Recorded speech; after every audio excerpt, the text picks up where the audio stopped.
बिस्मिल्लाहिर्रहमानिर्रहीम। अस्सलामुअलैकुम नाजरीन मोहतरम, इससे पहले आप इस कहानी की 162 एक साथ सुन चुके हैं। अब किस्त 163 मुलाहिजा फरमाए। कल मैंने खमीसू को भी उसी दुकान में बैठे देखा था। वो हजाम के पास जाने का काहिल तो मालूम नहीं होता था। उस दुकान में उसकी मौजूदगी भी आज की डकैती के सिलसिले में कोई कड़ी रही हो।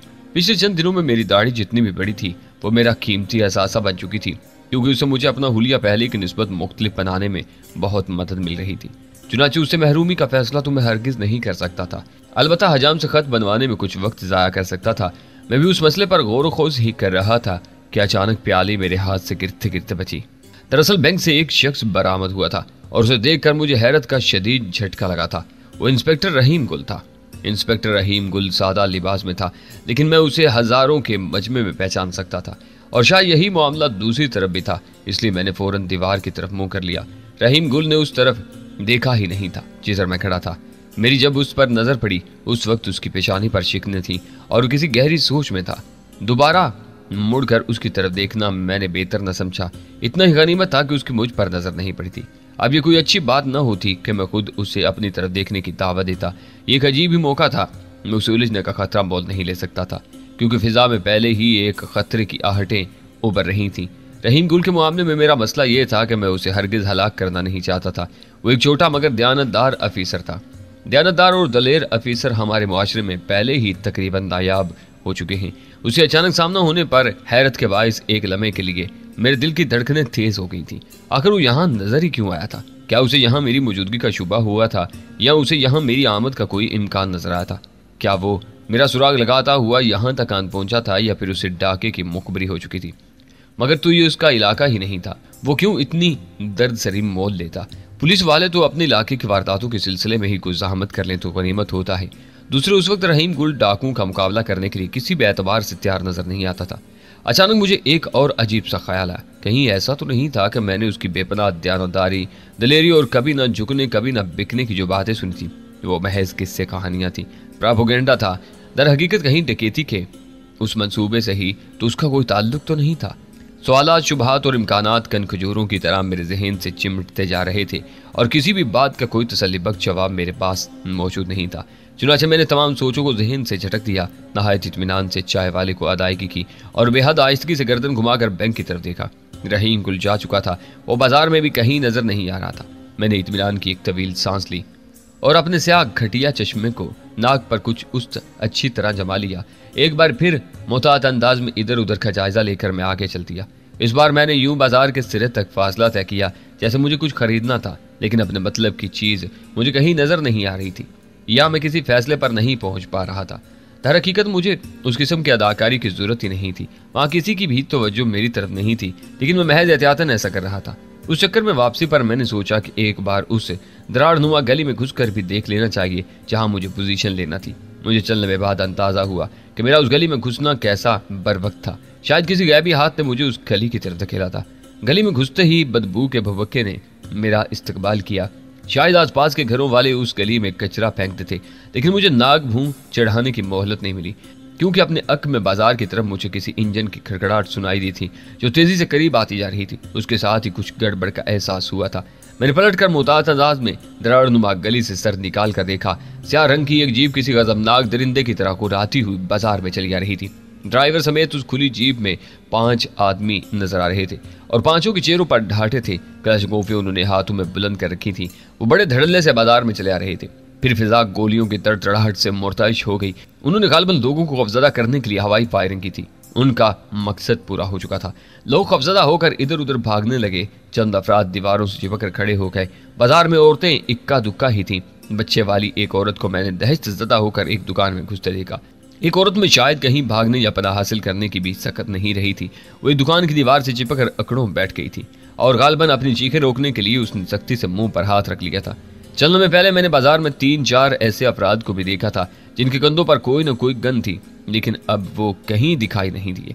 मैंने सर पीछे किया और मशीनी से अंदाज में अपने चेहरे पर भी अपनी उजरक का ढाटा बांध लिया। काशिंकोफ कंधे से उतार कर हाथों में थाम ली। मैं एक घुटने के बल खड़ा हो चुका था और मेरी कशकोफ की नाल उस दरार नुमा गली से बाहर झांक रही थी, मगर किसी का ध्यान मेरी तरफ नहीं था। अब डाकुओं की जीप एन बैंक के सामने आन रुकी। तब बूढ़ा गन मैन हड़बड़ा कर उठा, पर शायद उसका ख्याल था कि जीप में आने वालों का हदफ कोई और है, या फिर शायद वो वैसे ही दहशत फैलाने आए हैं, फायरिंग करते हुए गुजर जाएंगे। उसने जल्दी से अपनी पुरानी सी शॉटगन संभाली, लेकिन दूसरे हिले में गोलियों की तड़तड़ाहट उभरी और वो बेचारा सीढ़ियों से नीचे लुढ़क गया। 4 डाकू जीप से कूदकर नीचे आ गए। 5वां स्टीयरिंग संभाले बैठा रहा। जीप स्टार्ट ही रही। एक डाकू ने हकारत से बूढ़े गनमैन की लाश को ठोकर से एक तरफ किया। उनका अंदाज बता रहा था कि अपनी राह में हायल होने वाले किसी भी शख्स को गोलियों से छलनी करने में उन्हें जरा भी हिचकिचाहट नहीं होगी। मैंने एक लम्हे इंतजार किया कि वो चारों सीढ़ियां चढ़ चुके। मैं नहीं चाहता था कि उनमें से कोई जीप के अक में पनाह लेने में कामयाब हो जाए। मैं मोर्चाबंदी और ज्यादा देर की लड़ाई का मुतहम्मिल नहीं हो सकता था, क्योंकि मुझे अपनी जात को पोशीदा ही रखना था। मुझे तो चंद लम्हों के अंदर अंदर अपना काम कर दिखाना और गायब हो जाना था। एक डाकू ने जोरदार ठोकर मारकर बैंक का दरवाजा खोला और दूसरा बाजार की तरफ रुख करते हुए क्लशिंकोव तान कर खड़ा ही होने लगा था कि मैंने पहला ब्रस्ट मारा। दरवाजे को ठोकर मारने वाले डाकू को अंदर जाने का मौका नहीं मिला।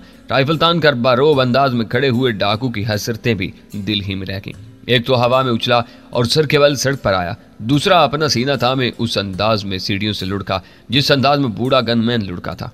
मुझे बूढ़े गनमैन की बेवजह मौत का अफसोस था। अगर मैंने एक लम्हे भी इंतजार न किया होता और डाकुओं की जीप रुकते ही फायरिंग शुरू कर दी होती तो शायद वो मरने से बच जाता, लेकिन उस सूरत में भी उसके फायरिंग की जद में आने का इम्कान बहरहाल मौजूद था। तीसरा डाकू कुछ फुर्तीला था। उसने तेजी से घूमते हुए कुछ झुककर अंधाधुंध जवाबी फायरिंग शुरू की, लेकिन उसे कुछ अंदाजा नहीं था कि गोलियां किस तरफ से आई थी। उसने एक ऊंचे मकान की खुली खिड़की पर ब्रस्ट मारा था। उसे यकीनन उधर से फायरिंग का शुबा था। उससे पहले कि वो सही तौर पर कुछ समझ सकता, मेरी क्लशिंकोव की गोलियों ने उसका लहू भी चाट लिया। इसी दौरान ड्राइवर ने स्टीयरिंग व्हील छोड़कर अपने करीब ही एक क्लशिंकोव उठाई। उसे कालबन अंदाजा हो चुका था कि गोलियां कहां से आई थीं, लेकिन उसके अपने सामने विंड स्क्रीन थी। उसे बचाते हुए फायर करने की गर्ज से उसे खड़ा होना पड़ा, और खड़ा होना उसे बहुत महंगा पड़ा। उसकी खोपड़ी और चेहरे में यकीनन कई सुराख हो गए होंगे। अगर उसके सर और चेहरे पर ढाटा न होता तो शायद उसकी खोपड़ी का बेशतर हिस्सा गायब ही हो जाता। वो पहले सीट पर और फिर उससे नीचे लुढ़क गया। ये सब कुछ बिल्कुल उसी तरह हुआ था जैसे कोई इंतहाई मुख्तसर दौरानिए की एक्शन फिल्म बड़े जोरों शोर और घन गरज से शुरू होती है, लेकिन उसका अंजाम ठुस होकर रह गया हो। वो सब कुछ जैसे पलक झपकने में खत्म होकर रह गया था और बाजार में एक लम्हे के लिए मौत का सा सन्नाटा फैल गया था। 5वें ढाटापोश ने लपक कर बैंक में घुसने की कोशिश की। किसी गैर मुतवक्को सूरत हाल में कोई अच्छी हिकमत अमली इख्तियार करने के मामले में वो लोग ज्यादा होशियार मालूम नहीं होते थे। मेरा अपना अंदाजा और तजुर्बा ये था कि उस किस्म के डाकुओं की दहशत ज्यादा होती है और उसी का वो फायदा उठाते हैं। हम लोगों का दहशत ज़दा होना भी बजा ही होता है, क्योंकि ये लोग सामने आने वाले किसी भी शख्स को बिला जरूरत भी छलनी कर देते हैं। मैंने उसे भी बैंक में दाखिल होने का मौका नहीं दिया। वो दरवाजे के सामने ही ढेर हो गया, लेकिन उस वक्त मेरी हैरत की इंतहा न रही जब मैंने बैंक का दरवाजा खुलते देखा। एक और ढाटा पोश अपनी तनिष्ठ में मोहतात अंदाज में बाहर झांक रहा था। उसकी क्लशिंकोव की नाल मुतलाशी अंदाज में इधर उधर घूम रही थी। मैंने किसी डाकू को अंदर जाने का मौका नहीं दिया था। मैं सोचे बगैर न रह सका कि आखिर वो बदबख्त छठा डाकू अंदर से कैसे झांक रहा था। मुझे इम्कान यही नजर आया कि जब जीप बाजार में दाखिल हुई होगी तो उसके साथियों ने उसे बाजार के सिरे पर ही उतार दिया होगा। उसकी ड्यूटी बैंक के अकबी दरवाजे को संभालने पर लगी होगी। वो खिलाफ तवक्को फायरिंग की आवाज सुनकर इधर आ गया था। बैंक में यकीनन किसी ने भी उसे रोकने की कोशिश नहीं की होगी। वो अब अहमक दरवाजा खोले झांक रहा था, लेकिन अहमक होने के बावजूद वो यकीनन बेहद खुशकिस्मत था, क्योंकि जब मैंने उसे मुल्क आदम के रास्ते पर रवाना करने के लिए ट्रैकर दबाया तो मालूम हुआ कि मेरी क्लशिंकोव का मैगजीन खाली हो चुका था। उस डाकू ने कोई फायर करने की कोशिश ही नहीं की थी। उसने उन लम्हाती सकूत को गनीमत जाना। उसी तरह झुके झुके वो तेजी से सीढ़ियां उतरकर जीप में घुसा और स्टीयरिंग व्हील संभाल कर तेजी से और मुशाकी से जीप वहां से निकाल कर ले गया। अपने साथियों की लाशें वो बैंक के सामने ही पड़ी छोड़ गया था। मेरी क्लशिंकोव लोड करने तक वो जान बचा कर निकल चुका था। बिलाशुबा वो खुशकिस्मत था। मैं यकीन से नहीं कह सकता था कि उसने मुझे उस तराड़ नुमा गली में देखा था या नहीं। बैंक से और कोई भी बाहर नहीं आया था। मेरा अंदाजा था कि अमले के लोग अंदर बैठे थर थर कांप रहे होंगे। मैंने क्लशिंकोव कंधे पर लटकाई, चेहरे से ढाटा उठाकर उजरक कंधों पर डाली और बाजार में निकलकर दीवार से लगकर यूं खिसकता हुआ आगे बढ़ा जैसे मैं भी उस सारी कार्रवाई से खौफजदा हो जाने वाला एक आम सा आदमी था। कुछ आगे जाना मेरी मजबूरी थी, क्योंकि मेरा घोड़ा उधर बंधा हुआ था। बचे कुछ लोगों में से ज्यादातर इधर उधर खिसक रहे थे। चंद एक हिम्मत करके अब जाए वारदात की तरफ बढ़ने लगे थे। किसी की तवज्जो मेरी तरफ नहीं थी। ज्यादातर लोग लाशों की तरफ या फिर उस तरफ देख रहे थे जिधर जीप धूल उड़ाती हुई गायब हुई थी। खंबे के करीब पहुंचकर मैंने अपना घोड़ा खोला और उस पर सवार होकर घूमकर दूसरी गली के रास्ते गांव से वापस रवाना हो गया। उस गली में चंद औरतें दरवाजा जरा सा खोलकर सूरत हाल जानने की कोशिश कर रही थी। मुझे यकीन था उन्होंने मुझे भी एक खौफजदा शख्स ही समझा होगा जो जल्द अज जल्द उस हंगामे से दूर निकल जाने की कोशिश कर रहा था। मैं कम अज कम अदाकारी तो ऐसी ही करने की कोशिश कर रहा था। आंधी और तूफान की तरह घोड़ा दौड़ाते हुए मैं एक बार फिर फार्म पर पहुंचा और अकबी दरवाजे से फार्म में दाखिल हुआ गया। अपने घोड़े को अस्तबल में बांधकर मैंने कलाशिंकोव वगैरह कमरे में रखी, कपड़े तब्दील किए, फिर एक और घोड़ा हार्स फार्म से निकालकर मैदान की तरफ चल पड़ा। उस घोड़े को मैं उन दिनों सुधार रहा था। मैदान में पहुंचकर मैंने हकीकतन गर्दोपेश से अपना ध्यान बिल्कुल हटा लिया और यूं घोड़े को सुधारने में मसरूफ हो गया जैसे दुनिया का सबसे जरूरी काम यही था और मैं घंटों से उसी काम में मसरूफ था। दोपहर तक मैं इत्मीनान से अपने काम में मसरूफ रहा। दोपहर के करीब अब्दुल न जाने कहां से दौड़ा दौड़ा मेरे पास आया। उसका चेहरा जोशो खरोश से तमतमा रहा था। शायद उसे बरसों में पहली बार किसी को सुनाने के लिए कोई सनसनीखेज खबर मुयस्सर आई थी। उसकी बातें खिली जा रही थी। करीब आकर वो बोला, माफ करना खान साहब, आज तो मैंने आपके लिए दोपहर का खाना ही नहीं पकाया। दरअसल मैं बाजार गया हुआ था और वहां जाकर ऐसा फंसा क्या वापस आया हूँ। कोई बात नहीं, मुझे खाने की कोई खास जरूरत भी नहीं महसूस हो रही थी। सुबह की बची खुची कुछ चीजें खा ली थी। मैंने उसे तसल्ली दी, लेकिन तुम इतने घबराए हुए क्यों हो? तुम्हारी तो पगड़ी गिरी जा रही है। वो साईं, मैं घबराया हुआ नहीं हूँ। उसने खिसियाना होकर जल्दी से पगड़ी दुरुस्त की, फिर कदरे संभल कर बोला, आपने कुछ सुना साईं? नहीं। कोई खास बात है क्या? मैंने सादगी से पूछा। बहुत खास बात है साईं, वो बैठी बैठी सी आवाज में बोला। तो फिर मुझे कहाँ से मालूम होगी? मैंने मायूसी से कहा, मुझे अभी यहाँ की खास बातें कौन बताता है? मैं अभी यहाँ नया हूँ ना, और फिर मैं कोई अहम आदमी भी नहीं हूँ। नहीं जी, अहम तो आप जरूर है। अब्दुल ने गोया तसल्ली दी कि मुझे दिल छोटा नहीं करना चाहिए।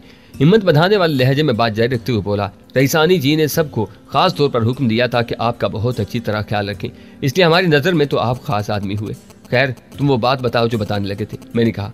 इधर उधर देखकर वो आंखें फैलाते हुए बोला, सही वो बात ये थी कि आज हमारे गांव के बैंक में डाका पड़ने लगा था। बड़े खतरनाक किस्म के 5 डाकू आए थे और आज रईसानी जी की फसलों का बहुत रुपया बैंक में था। वो तो आज यकीनन सारी रकम लूट कर ले जाते, लेकिन पता नहीं कौन शख्स रहमत का फरिश्ता बनकर आ गया। उसने 5 डाकुओं को गोली मार दी। छठा जीप लेकर फरार होने में कामयाब हो गया। अच्छा, मैंने दिल ही दिल में उसकी बातों से माजूज होते हुए बज़ाहिर हैरत से कहा, कौन था वो नेक दिल और बहादुर आदमी? यही तो कमाल है कि उसका कुछ पता नहीं चला।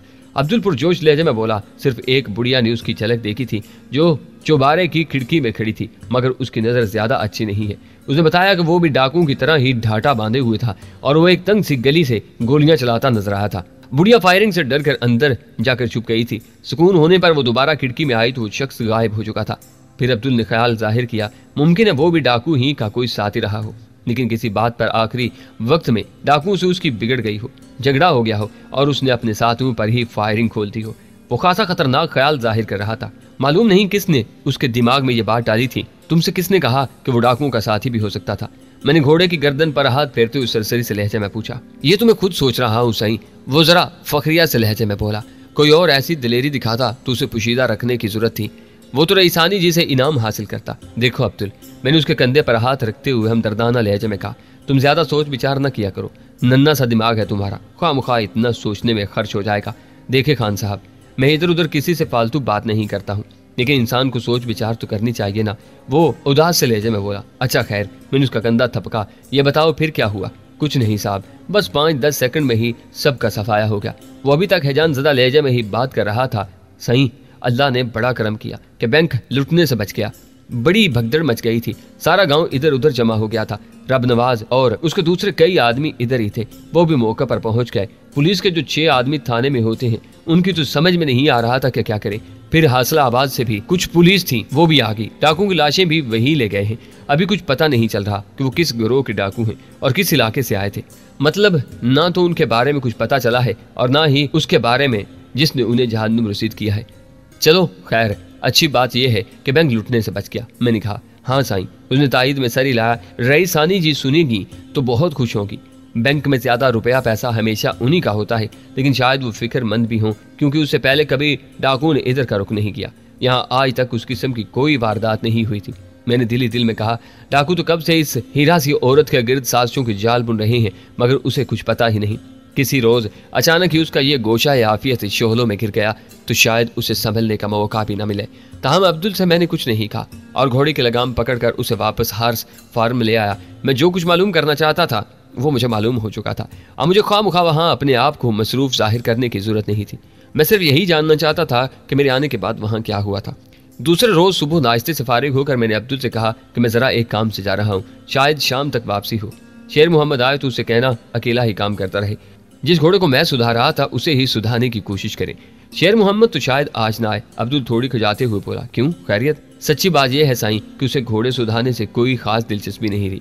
वो तो बस ऐसे ही टाइम पास कर रहा है। उसके ख्याल में ये बिल्कुल बेकार और जाहिल आदमियों का काम है, यानी हम उसकी नजर में बेकार और जाहिल आदमी हो गए। मैंने सीने पर हाथ रखकर मुस्कुराते हुए पूछा। मुझे वाकई उस बात पर गुस्सा नहीं आया था, बल्कि मैं लुत्फ अंदोज हो रहा था। अब्दुल बदस्तूर थोड़ी खुजाते हुए बोला, साईं वो तो खुद बहुत बड़ा जाहिल है, लेकिन अब मैं क्या करूं? मैं तो छोटा आदमी हूं ना, मैं तो उससे कुछ नहीं कह सकता। जो कुछ वो कहता है चुप करके सुन लेता हूँ। बहरहाल उसका अब इस काम से बिल्कुल दिल उखड़ गया है, इसीलिए वो बहाने बहाने से गोते मारने लगा है। आजकल वो कमदार रब नवाज साहब के पीछे लगा हुआ है कि उसके जिम्मे कोई और काम लगा दिया जाए। चलो ये बहुत अच्छी बात है, मैंने खुश दिली से कहा। मेरा सामना कमदार साहब से हुआ तो मैं भी शेर मोहम्मद की सिफारिश करूंगा। मैंने एक सफरी बैग उठाकर बाएं कंधे पर और क्लशिंकोव दाएं कंधे पर लटकाई, कमरे को ताला लगाया और अकबी रास्ते से निकल खड़ा हुआ। बैग में सबसे अहम चीज उस रकम का पैकेट था जो गुज़िश्ता रोज खमीसू खान अपने अड्डे पर पहुंचाने के लिए रवाना हुआ था। उसमें से कुछ रकम तो मैंने अपने मुतवक्का और गैर मुतवक्का अखराजात के लिए रख ली थी, लेकिन बेशतर रकम अब भी पैकेट में मौजूद थी, जो किसी हुरमा नसीब के हालात बदलने के लिए काफी थी। मैं खासा लंबा चक्कर काटकर बरसाती नाले में पहुंचा और उसके किनारे किनारे चलने लगा। मैं हासिलाबाद से आने वाली बस पकड़ना चाहता था, लेकिन गांव के अड्डे से उस बस में सवार होना नहीं चाहता था। बस यूं ही मामूली सी एहतियात के पेश नजर मैं नहीं चाहता था कि मकामी लोगों में से कोई मुझे बस में बैठकर कहीं जाते देखे। मैं बस को रास्ते ही में रोककर सवार होना चाहता था। मैं सुमतों की मदद से अंदाजन अपने मतलूबा मकाम की तरफ जा रहा था। मैंने ज़राए आमदोरफ्त के बारे में कुछ मालूमात हासिल की थी। हासिलाबाद से आने वाली एक बस मुख्तलिफ कस्बों और देहातों के करीब से गुजरती हुई जामी नगर तक जाती थी। मैं इन्हीं ख्यालात में उलझा नाले के किनारे किनारे बरसाती जोहड़ के करीब पहुंच गया, लेकिन वहीं ठिठक कर रह गया। करीब ढलवान और रतेली सी जमीन पर एक पुरानी जीप तिरछी खड़ी थी। उसके चारों पहिए पिचके हुए थे, मालूम नहीं पंक्चर हो चुके थे या उनमें से हवा निकली हुई थी। दरअसल इस जीप को देखकर ही मैं एक लम्हे के लिए ठिठक कर रह गया था, क्योंकि उसकी प्लेट पर वाज़ेह हरूफ में पुलिस लिखा हुआ था। मगर पुलिस की उस मतरूक से अंदाज में वीराने में क्यों खड़ी हुई जीप नजर आ रही थी। जीप खाली थी और इर्द गिर्द भी कोई नजर नहीं आ रहा था। मैंने सोचा कि थोड़ा सा चक्कर काट कर जीप और जोहर से कतरा कर मैं उस जगह से गुजर जाऊंगा, और फिर शायद तजस्सुस ने हौसला भी दिलाया और मजबूर भी किया। मैं जीप के करीब चला गया। उसी दौरान मेरी नजर नशेब में एक तरफ गई तो मुझे दूसरी हैरत का सामना करना पड़ा।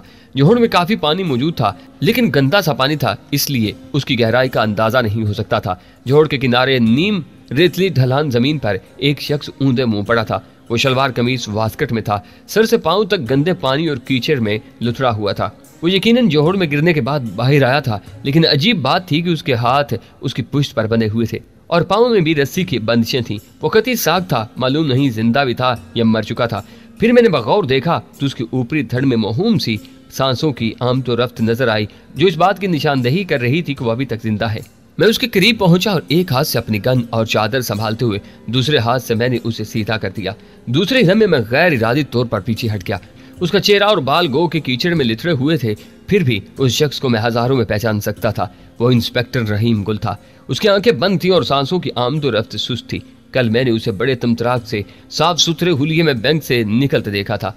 आज वो उस हाल में पड़ा था, मालूम नहीं क्या माजरा हुआ था। जब वो मेरे ताक़ुब में था तो वर्दी में था और घोड़े पर था, लेकिन अब शवाल कमीज में था और करीब ही उसकी सरकारी जीप भी खड़ी थी। शायद उसने किसी करीबी पुलिस स्टेशन पहुंचकर मदद हासिल की थी, लेकिन क्या उसने मेरी यानी अपनी दानिश में एक खतरनाक डाकू की तलाश जारी रखने के लिए मजीद पुलिस फोर्स की मदद हासिल नहीं की थी? लगता यही था कि वो जो कुछ भी कर रहा था अकेला ही कर रहा था, और अकेला ही होने की वजह से उस हाल को पहुंचा था। एक बार तो मैंने सोचा कि उसे यूं ही पड़ा छोड़कर अपनी राह लूं।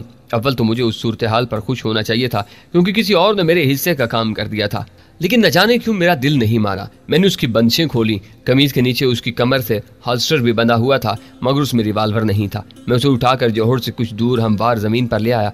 उसके चेहरे और जिस्म पर लगी हुई कीचड़ खुश्क हो चुकी थी। उसे जोहड़ से बाहर आए यकीन काफी देर गुजर चुकी थी। मैंने उसे किसी मुजस्मे की तरह झाड़ा पूछा, उसका नाक मुंह साफ किया और हाथ पैरों की थोड़ी सी मालिश की, क्योंकि उसके हाथ पांव बिल्कुल सख्त थे। वो बिल्कुल बेदम लग रहा था। मगर हाथ पांव की मालिश के दौरान कथी गैर मुतवक्का तौर पर वो किस्मसाया। फिर उसने आंखें खोलती। पहले पहल शायद वो खाली और ज़हन सा रहा और मेरी सूरत उसे धुंधलाई हुई नजर आई, क्योंकि उसने कई बार पलकें झपकाई। फिर धीरे धीरे उसकी आंखों में जिंदगी की चमक नमूदार हुई। उसने बामुश्किल अपने हाथ पैरों को जरा सी हरकत दी और उठने की कोशिश की। मैं इत्मीनान से उसकी कोशिश का इंचाजा लेता रहा। जब वो उठने में नाकाम रहा तो मैंने उसके सीने पर हाथ रखते हुए कहा, आराम से लेटे रहो, तुम्हारे उठ खड़े होने से हालात में कोई खास फर्क नहीं पड़ेगा। तुम कौन हो? उसने निकाह ज़दा सी आवाज में पूछा। मुझे ये जानकर खुशी हुई थी कि उसने मुझे नहीं पहचाना था। पगड़ी, स्याह चश्मे और बड़ी हुई शेव जैसी सादा सी चीज़ों ने मेकअप की कमी पूरी कर दी थी, लेकिन रहीम गुल अपनी तमाम तर शिकस्ता हाली के बावजूद जितनी तवज्जो से मेरी तरफ देख रहा था, उससे अंदेशा महसूस होता था कि वह मुझे पहचान ही न चाहे। मैंने गले में पड़ी हुई उजरक कुछ उस तरह लपेटी कि उसका कुछ हिस्सा चेहरे के सामने भी आ गया। मैं तो एक राहगीर हूँ, मैंने मुबहम जवाब दिया। फिर अनजान बनते हुए पूछा, तुम बताओ कौन हो? इधर जो जीप खड़ी है क्या वो तुम्हारी है? उसके नंबर प्लेट पर पुलिस लिखा है। हाँ, मैं पुलिस इंस्पेक्टर हूँ। उसकी आवाज़ सरगोशी से कुछ ही बुलंद थी, लेकिन ये मेरा इलाका नहीं है। मैं एक ज़रूरी काम से आया हुआ था। आज सुबह इधर से गुजर रहा था कि डाकुओं से सामना हो गया। उन्होंने अचानक ही मुझे घेर लिया। वो तादाद में 7 थे। उन्होंने मुझे राइफलों के कुंदों से मारा, फिर हाथ पांव बांध कर जोहड़ में फेंक दिया। वो गोली भी मार सकते थे, लेकिन वो चाहते थे कि मैं ज़्यादा से ज़्यादा तकलीफ से मरूं। जब उन्होंने मुझे पानी में फेंका उस वक्त मैं बेहोश था, लेकिन पानी में गिरते ही मुझे न जाने कैसे होश आ गया और मैंने सांस रोक ली। वो समझे कि मैं डूब चुका हूँ, इसलिए वो चले गए। उनके जाने के बाद मैं किसी न किसी तरह घिसता हुआ बाहर निकल आया। वो हाँपने कैसे अंदाज में गहरी गहरी सांसें लेने लगा। मैंने तासुस ज़रा लहजे में कहा, अब डाकुओं की इतनी हिम्मत पड़ गई है कि उन्होंने राह चलते एक पुलिस ऑफिसर पर बिला वजह तशद्दुद करके उसे अपनी दानिश में उसे हलाक करने के लिए जोहड़ में फेंक दिया। हालांकि आपने उनको गिरफ्तार करने की तो कोशिश नहीं की होगी। मैं अगर खबरदार होता तो शायद कोई कार्रवाई करता, क्योंकि मैं अपनी आदत से मजबूर हूँ। मगर उस वक्त तो मैं किसी और ही ख्याल में था, अपने ध्यान में जा रहा था। उन्होंने अचानक ही मुझे आन घेरा था। एक लम्हे के लिए खामोश होकर उसने कदरे गहरी सी नजर से मेरी तरफ देखा और खुद इस्तज़ाही कैसे अंदाज में मुस्कुराने की कोशिश की। उसके जख्मी होंठ खिंच कर रह गए थे। फिर वो पहले से कदरे बेहतर आवाज में बोला, जहां तक हिम्मत की बात है, डाकू की हिम्मत तो इससे भी कहीं ज्यादा बढ़ चुकी है। मैं तो अकेला था। उन्हें मौका मिले तो वो पुलिस की किसी बड़ी पार्टी पर भी हमला कर सकते हैं। हौसले तो शुरफा के पस्त हो चुके हैं और मुझे एतराफ़ है कि इसमें किसी हद तक हम पुलिस वालों का कसूर है। दूसरे बहुत से लोग भी हैं जिनका हम पुलिस वालों से भी ज्यादा कसूर है। बहरहाल मैं तो तलाफी की अपनी सी कोशिश कर रहा हूँ। मेरी जिंदगी तो तलाफी ही के लिए वक्फ है, लेकिन मैं तनहा हूँ, बहुत तनहा। उसने एक बार फिर मुस्कुराने की कोशिश की। उसके चेहरे पर उसकी मुस्कुराहट में शिकस्त खोर्दगी का शायबा तक नहीं था। वो मुझे मजीद अच्छा लगा। उस हाल में उस तरह की बातें करना और मुस्कुराने की कोशिश करना कोई आसान काम नहीं था। मैंने महसूस किया कि अगर उस शख्स से कभी मेरा मुकाबला आन पड़ा और मुझे हलाक करने पर भी तुल गया, तब भी शायद मैं जवाबन उसे बाज रखने के सिवा उसके खिलाफ कुछ न कर सकूं। मैंने पगड़ी दुरुस्त करते हुए कहा, सादा लिबास में अपने रास्ते पर जाते हुए पुलिस ऑफिसर पर इस तरह हमला, इस तरह उसे जान से मारने की कोशिश, ये मामला मेरी कुछ समझ में नहीं आया। वो टांगों को हरकत देने की कोशिश करते हुए बोला, मुझे मारते वक्त वो जो बातें कर रहे थे उससे मुझे किसी हद तक वजह का अंदाजा मालूम हुआ है। अगर तुम जरताज नगर के रहने वाले हो तो शायद तुम्हें मालूम हो कि कल वहाँ के बैंक में चंद डाकू आए थे। अचानक कहीं से फायरिंग हुई। वो बैंक लूटने में कामयाब नहीं हो सके। 5 डाकू मर गए, एक भाग गया। बदकिस्मती से उस वाक़े से कुछ देर पहले ही मैं एक और काम से उस बैंक में गया था। डाकुओं को उस बात की इतला हो गई। वो समझे कि मुझे किसी जरिए से मुखबरी हो गई थी और मेरी ही वजह से डकैती नाकाम हुई है। उन्होंने मुझे कोई वजाहत करने या किसी सवाल का जवाब देने की मोहलत नहीं दी। मुझे वाकई उस डकैती के बारे में पहले से खबर मिल जाती तो शायद मुझे अकेले उसे रोकने की कोशिश करना पड़ती। मैं जरूर करता। मालूम नहीं वो कौन नेक आदमी था जो पुलिस के हिस्से का काम भी कर गया था। मैं उजरक की ओट में मुस्कुरा दिया। वो मेरे लिए नेक आदमी के अल्फाज इस्तेमाल कर रहा था और उसी नेक आदमी को गिरफ्तार करने के लिए मारा फिर रहा था। शायद उसे गुमान भी नहीं था कि उस वक्त वो उसी नेक आदमी से हम कलाम था। मैंने गुफ्तगू के उस पहलू से कतराते हुए पूछा, डाकू ने अगर आपको बेखबरी में घेरा था तो उसका मतलब है वो आपको पहचानते थे। उनकी बातों से अंदाजा होता था कि वो मुझे बहुत अच्छी तरह पहचानते थे, लेकिन मैं उनके बारे में कुछ नहीं जानता। बहरहाल कभी न कभी जान जाऊंगा, बशर्ते कि जिंदा रहा। मैं एक जिद्दी इंसान हूँ। उसकी आवाज़ टूट रही थी, मगर अंदर से वो अब भी पहले ही तरह मजबूत था। वो ज्यादा जख्मी नजर नहीं आ रहा था। शायद अंदरूनी चोटों और देर तक बंधा रहने की वजह से उसकी हालत खराब थी। उसकी आंखें बंद हुई जा रही थीं। बार बार कोशिश करके न सिर्फ उन्हें खुली रख रहा था बल्कि बगौर मेरी तरफ देखने की कोशिश भी की जा रहा था। 2-1 मरतबा मुझे तो अंदेशा महसूस हुआ कि कहीं वो मुझसे स्याह चश्मा उतारने और चेहरे के सामने से उजरक हटाने की भी फरमाइश न करते। मैंने गहरी सांस लेते हुए कहा, मैं एक बहुत जरूरी काम से जा रहा था, बहुत जल्दी में हूँ, वरना तुम्हें घर ले चलता। बहरहाल मैं तुम्हें किसी ऐसी जगह पहुंचाने का बंदोबस्त करके जाऊंगा जहां तुम्हें मदद मुयस्सर आ सके। तो मुझे सिर्फ जरताज नगर के थाने तक पहुंचाने का बंदोबस्त कर दो, बस तुम्हारी यही मेहरबानी काफ़ी होगी। वो थके थके से अंदाज में आंखें बंद करते हुए बोला। मैंने उसे कंधे पर उठाया और रतीली ढलान जमीन पर एहतियात से पांव जमा कर मजीद आगे आ गया। वो एक जसीम आदमी था और उस वक्त बेजान से अंदाज में मेरे कंधे पर लदा हुआ था, इसलिए उसका वजन कुछ और ज्यादा महसूस हो रहा था। बेहोश या मुर्दा शख्स को उठाकर चलना जरा मुश्किल होता है। बहरहाल में उसे उठाए जरताज नगर की तरफ वापस चल दिया। खुशकिस्मती से मुझे ज्यादा दूर तक नहीं चलना पड़ा। अभी मैंने फरलांग 1.5 फरलांग का फासला ही तय किया था कि बलखाती पगडंडी के एक तरफ से आती हुई चूं चूं की हल्की सी आवाज ने मुझे अपनी तरफ मुतवज्जा कर लिया। मैंने गर्दन मोड़ कर देखा, डगमगाती सी एक बैलगाड़ी पगडंडी की तरफ चली आ रही थी। मैं रुक कर उसका जायजा लेने लगा। बैलगाड़ी में एक बूढ़ा जोड़ा सवार था। मर्द बैलों को हाँक रहा था और औरत ढीले ढाले से अंदाज में करीब बैठी थी, मगर मुझ पर नजर पड़ते ही वो दोनों कुछ संभल कर बैठ गए। फासला कुछ और कम हुआ तो गाड़ी के पिछले हिस्से में से 2 भरी हुई बोरियां भी लदी नजर आईं। बड़े मियाँ ने अब शक ज़दा सी नजरों से मेरा जायजा लेना शुरू कर दिया, क्योंकि मेरे कंधे पर एक शख्स बेजान से अंदाज में लटका हुआ था। मुझे कुछ करने की जरूरत पेश नहीं आई। बड़े मियाँ ने करीब पहुंचकर खुद ही मुतजब्जब से अंदाज में गाड़ी रोक ली और सवालिया नजरों से मेरी तरफ देखा। अब कहाँ जा रहे हैं चचा जी? मैंने नहायत नरमी से पूछा। मेरे लहजे से गालबन बड़े मियाँ को कुछ हौसला हुआ, फिर भी उन्होंने मशवरा तलब से अंदाज में अपनी हम सफर की तरफ देखा, जिसने आंखें सुकेड़ कर मेरी तरफ देखते हुए गैर इरादी से अंदाज में आधा चेहरा चादर में छुपा लिया था। बड़े मियाँ गोया नजरों ही नजरों में उससे इजाजत तलब कर रहे थे कि सवाल का जवाब दें या न दें। बीवी की तरफ से कोई वाज़ेह इशारा न पाकर बड़े मियाँ दोबारा मेरी तरफ मुतवज्जा हुए और हिचकिचाहट अमेज लहजे में बोले, जरताज नगर जा रहा हूँ। मैंने अपने कंधे पर लदे रहीम गुल की तरफ इशारा करते हुए कहा, यह शख्स पुलिस इंस्पेक्टर है। डाकू ने इसे बेहोश करके जोहड़ में फेंक दिया था। आप सिर्फ इतनी तकलीफ उठा लें कि इसे अपनी बैलगाड़ी में डाल कर ले जाएं और जरताज नगर के थाने पहुंचा दें। बस आपको कुछ नहीं करना है, वहाँ पुलिस वाले खुद ही इसे संभाल लेंगे। तुम भी साथ चलोगे? बड़े मियाँ ने तीखे लहजे में पूछा। मैं इस वक्त एक बहुत जरूरी काम से जा रहा हूँ, मेरे पास ज्यादा वक्त नहीं है, वरना शायद मैं उसे कंधे पर ही ले जाता, मैंने जवाब दिया और गर्दन जरा टेढ़ी करके रहीम गुल के चेहरे की तरफ देखने की कोशिश की। उसकी आंखें बंद थीं। बड़े मियाँ अपनी मुख्तसर सी पगड़ी दुरुस्त करते हुए बोले, देखो बरखुदार, तुम जोर आवर आदमी लगते हो, क्लशनकोफ भी तुम्हारे पास है।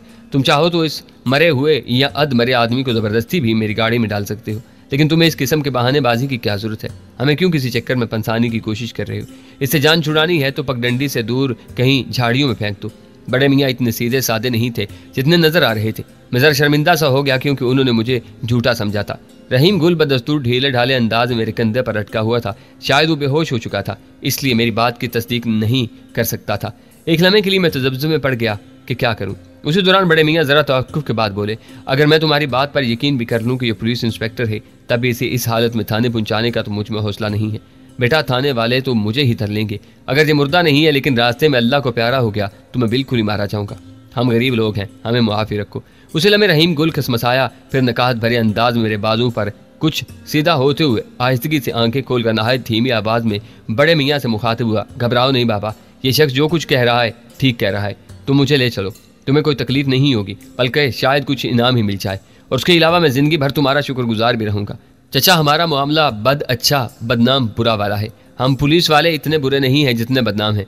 अब बड़े मियाँ के कस्याना होने की बारी थी। उन्होंने इशारे से रहीम गुल को गाड़ी में लिटाने की इजाजत दे दी। मैंने उसे बोरियों के करीब लिटा दिया। वो नीम आंखों से मेरी तरफ देखते हुए मुजहम्मल से अंदाज में मुस्कुराया। उस मुस्कुराहट में तशक्कुर की आमेजिश थी।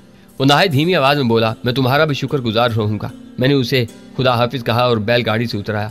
बड़े मियाँ का शुक्रिया अदा करके मैं तेजी से वापस उसी तरफ रवाना हो गया जिधर से आया था। मैं अकल की रोशनी में तो फैसला नहीं कर सकता था कि मैंने रहीम गुल की जान बचाकर अपने हक में अच्छा किया था या बुरा, लेकिन मेरा ज़मीर मुतमईन था। फिलहाल मेरे लिए यही इत्मीनान काफ़ी था। मैं अब ज़्यादा दूर की सोचों में नहीं उलझता था। समतों की मदद से सफ़र करने के मामले में मेरे अंदाजे हमेशा दुरुस्त रहते थे। मैं सड़क पर उसी मकाम पर पहुंच गया जहां पहुंचना चाहता था। मुझे वहां खासी देर इंतजार करना पड़ा। आखिरकार जामी नगर की तरफ जाने वाली बस आती दिखाई थी। बस क्या थी, इंसानों का एक जत्था था जो लुढ़कता हुआ चला आ रहा था। बस करीब आई तो पता चला कि उसके अंदर भी इंसान भेड़ बकरियों की तरह ठुसे हुए थे, और सिर्फ मुहावरतन ऐसा नहीं था बल्कि हकीकतन बस में इंसानों के साथ कई भेड़ बकरियां भी मौजूद थीं। मसावात के जरिए असूलों पर कुछ ज्यादा ही अमल करते हुए दो पायों और चुपायों को यकसा अंदाज में ठोसा गया था। उस इबरतनाक सूरत हाल के बावजूद ड्राइवर ने इंतहाई फराग दिली का मुजाहिरा करते हुए मेरे हाथ हिलाने पर बस रोक ली। मुझे अंदाजा था कि अगर मैंने ये बस छोड़ दी तो दूसरी बस के लिए शायद मुझे 1.5-2 घंटे इंतजार करना पड़े। चुनाचे किसी न किसी तरह पायदान के एक कोने पर पांव फंसाकर मैं भी लटक गया। जामी नगर अच्छा खासा कस्बा मालूम होता था और उसका मेन बाजार भी बरौनक था। मैरानी पाड़े तक पहुंचने के लिए मुझे एक शख्स से मुलाकात करना ही पड़ी। न जाने क्यों उसने रास्ता बताने से पहले मेरा सरतापा जायजा लिया। बहरहाल उसने रास्ता मुझे समझा दिया।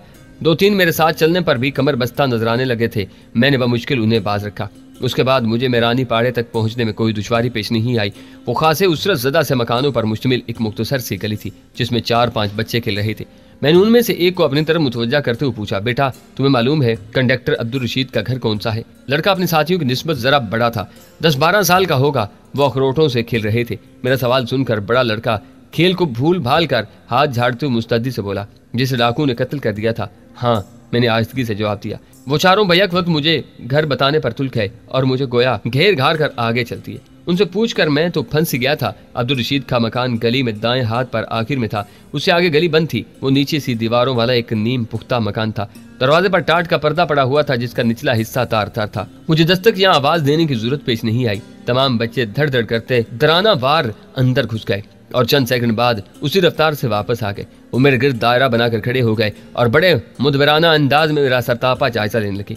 चंद लम्हे बाद टाट का पर्दा जरा एक तरफ को सिरका और उसके अकब से वही मोटी मोटी आंखें तलू हुई जो कभी बहुत रोशन रही होंगी लेकिन अब गम के गुबार से धुंधलाई हुई थी। वो सभी चेहरा जिसे मैंने एक छोटी सी अखबारी तस्वीर की सूरत में देखा था उस वक्त स्याह चादर में लिपटा हुआ था। वो एक उदास चांद था जिसके गिर्द मातमी बादलों का हल्का था। उन अफसुर्दा आंखों ने मेरा सरतापा जायजा लिया और टाट के पर्दे पर मरमरी उंगलियों की गिरफ्त गैर इरादी तौर पर सख्त होगी। क्या बात है भाई, कौन हो तुम? उसके लब थरथराए थे। भाई, उस लफ्ज की हलावत और शीरीनी मेरे रगो पैर में उतर गई। मैंने हिचकिचाहट से एक नजर बच्चों की तरफ देखा जो यूं सर उठाए मुझे देख रहे थे जैसे किसी मीनार पर कुंदा किसी अजनबी जुबान की अल्फाज पढ़ने की कोशिश कर रही हूँ। मैं 1 मिनट के लिए अंदर आ सकता हूँ? मैंने इजाजत तलब की। एक लम्हे के लिए उसके चेहरे पर हिचकिचाहट के आसार नमूदार हुए। फिर वो फैसला कुन लेजे में बोली, घर में इस वक्त कोई मर्द नहीं है, तुम्हें जो कहना है यही कह दो। बच्चों तुम जाकर खेलो, मुझे बहन से कुछ जरूरी बातें करनी है। मैंने बच्चों के लीडर को प्यार से थपकी देते हुए कहा।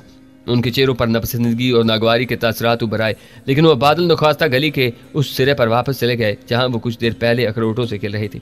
उनका लीडर वहां पहुंचकर भी कुनखियों से इधर ही देख रहा था।